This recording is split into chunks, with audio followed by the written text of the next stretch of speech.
Hi friends, welcome to my channel. ఈరోజు నేను మీకు రాయలసీమ స్పెషల్ ఉగ్గాని ఎలా చేయాలో చూపిస్తాను. చూసేద్దామా? ఫస్ట్ ఒక గిన్నెలో బొరుగులు వేసుకొని వాటర్ వేసుకొని చూపించిన విధంగా అన్ని లోపలికి పుష్ చేసుకొని ఇవి మెత్తగా లోపల మనం ఒక ప్యాన్ తీసుకొని కొంచెం ఆయిల్, తిరువాత గింజలు, ఆనియన్, టమాటా వేసుకొని బాగా మెత్తగేలాగా చూసుకోవాలన్నమాట. తర్వాత బొరుగులు కొంచెం మెత్తగైన తర్వాత వాటర్ అంతా బాగా గట్టిగా పిండేసి ఒక బౌల్లోకి వేసుకోండి.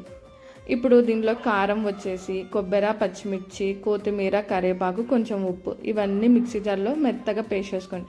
తర్వాత ఉల్లిగడ్డలు దాంట్లో వేసుకొని కొంచెం పసుపు వేసుకొని పచ్చికారం పోయేంత వరకు వేయించుకోండి. పచ్చికారం అంతా పోయిన తర్వాత మనం ముందుగా తీసి పెట్టుకున్న బొరుగులు వేసుకొని బాగా కలుపుకొని ఒక 5 మినిట్స్ అలాగే మగ్గించండి. బాగా మగ్గిన తర్వాత పొయ్యి ఆఫ్ చేసేసి అందులోకి ఒక 1 లెమన్ పిండేస్తే అయిపోతుంది అనమాట. మన టేస్టీ రాయలసీమ స్పెషల్ ఉగ్గాని అనేది రెడీ అయిపోతుంది. నవీక్ష్, ఉగ్గాని ఎలా ఉంది? బాగుంది. Thank you for watching. Follow.